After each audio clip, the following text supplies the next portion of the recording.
As I was put this symposium together and had this distinguished guest, I also felt that I would test the register, the hip register. And as Lars said, Peter and I was in Göteborg, and we were like May West. We tried the new untried things. And there were no register, there were no RSA, and this seemed to be promising with the resurfacing concept, as the first total implant in Göteborg at least was the single cup interposed between the acetabulum and the femur. So Ole Lansinger and Peter and I reviewed our first experience of the Michael Freeman ICLH, Imperial College and London Hospital, which we put in during a short period in the late 70s and early 80s. And it was published in 1983, the first 60-plus cases of this. And you see here what we in the last years found out, that technically it was easier if you made a trochanteric osteotomy to put this implant. And the conclusion from this study was, here you have one of the cases with a looked reasonable, loose acetabular cup, revised, and she is not found to be revised until she died 20 years after that. But our conclusion was that in rheumatoid arthritis we saw too many problems, so the last 2 years in the early 80s we only did in osteoarthritis and people of not too high age and not too young. So I went to our list, as the primary data are not included in the hip register before patients operated in 92. So on all these cases, we had on the list from the previous study, and it was only operated by Peter or me. And I used this list of patients. And at the same time, we have fiddled around. We were not as... we didn't stay with the one thing. We used the Lord Madhepuric for a couple of years and then was on the PCA bandwagon. And I think Henrik Malko had those two last series in his thesis, and I've followed them. And I know some of them are followed still prospectively by people. So the total number we put in that I have found is 70. And the mean age was fairly low. It should be 71, not 751, sorry. So we started, it was one case in 76 put in by Freeman as a guest operator in Göteborg. And the peak was here, but fairly early we saw what happened. So as we had 8 that was revised before the end here, and this small number, we felt that it was not any good method. So the list I had, I tried to match with the register and with the national register of people. And the problem in that is that that is done automatically with all new implants and all new patients in the register, but not in this old group.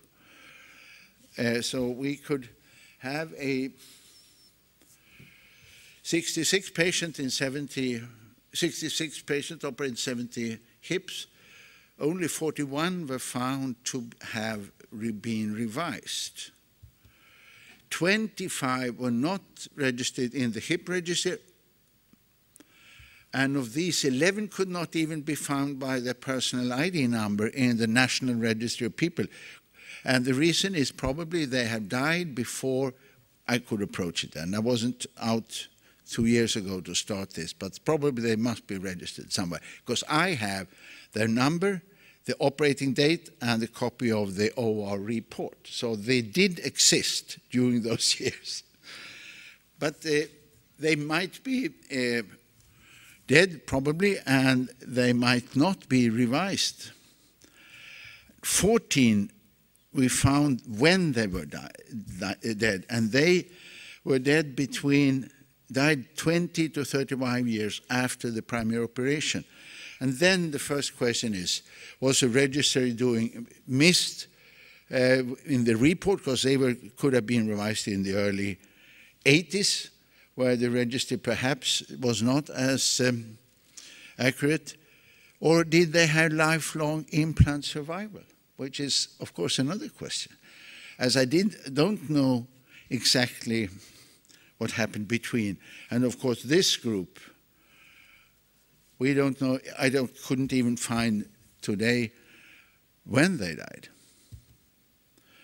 So that then, instead of having a survival curve, I think this illustrates the material a little bit better. We had implant survival, yes. We had the early revisions, and most of them came out from loosening or fracture of the neck, as they would have had without the implant, a neck fracture from a fall. And then there was a group that was not revised, and I don't have their clinical data. Did they sit still at home with pain until something happened? But it is interesting that all did not fail, that I thought I was going to find, that all of them were revised very early on. So some of them stayed on for a while. And the problem is that the early failure was caused by technical errors, femoral neck fractures, implant loosening in rheumatoid. I know that from the records. But 13 for more than 10 years of the 70, and I have a big group that I don't know what happened with. And then, of course, the idea to review this was that we had this patient list. And the other was that if this was the second generation, the Iclh and the Wagner, or Iclh had a more better instrumentation than the Wagner resurfacing. And now we have the third, or what we call it, the resurfacing, that's getting more and more popular, and that has a slightly different design. It's a metal on metal, and I know that some people who are very reluctant and some are very happy, and I don't know if we will hear from the register the early results of this new generation of resurfacing. So the conclusion is simply that old material is very difficult to run into registers if you have not registered. And that's, I think, is the best thing for the future with the National Register, because they keep up. And the old patient also, if you do, even in young people with 50 to 60 years of mean age, 30 years, most of them have passed away. And it is in Sweden, in Göteborg, our medical record and our politicians have changed how we can approach our medical record. You have to have a cumbersome paperwork to be able to retrieve the medical record of your own patient, even if you just want to see what happened after you did the surgery. And also some of them are microfilmed and some of them are kept in a storage, and it's very difficult to retrieve the data. And the computer model computer records that we use today is very good for in the short term, but if you go behind 10 years, it's very difficult to get hold of the medical record. Thank you. I think we have comments or questions, or we have time at least. But I can't let me, because I did exactly what you did. Pardon? I did the same you did in 2004. With the Iclh? Yes. Oh. But only Peter's patient. So you have a list that I might not have had? I have the talk here. Mm-hmm. Peter did 53 and 32 were revised. And the 10-year survival was 56.6%. Mm-hmm. But the national 10-year survival for researching was 16.3. Okay, I know that I have missed, and I asked Peter, he didn't have a list.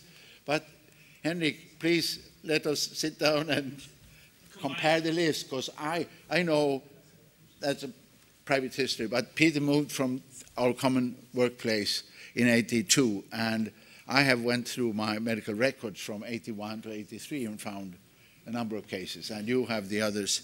So I think it could be of interest to have a long-term result, even if people have passed away, and see if they, because most people approach us, hip surgeon, and say, oh, do I have to have a revision in 10, 15 years?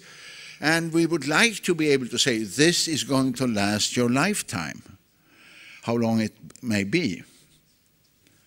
And my impression from my patients was that those who were not revised within the first 5, 6, 7 years, they didn't come back because they had been there for follow-up for the first years, and then they might not be revised.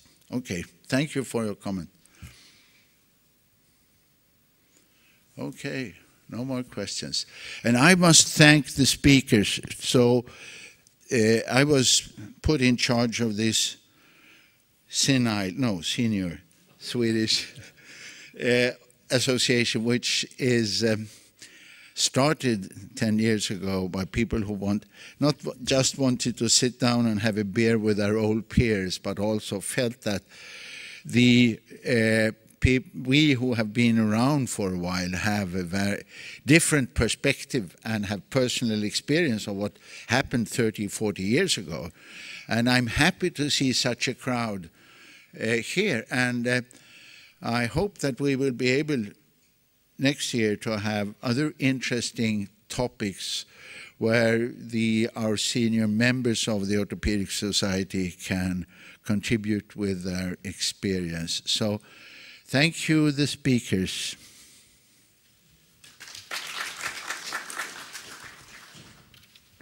I would like, from the Swedish organization, hand over this gift to Bertil Romanius as moderator. Thank you.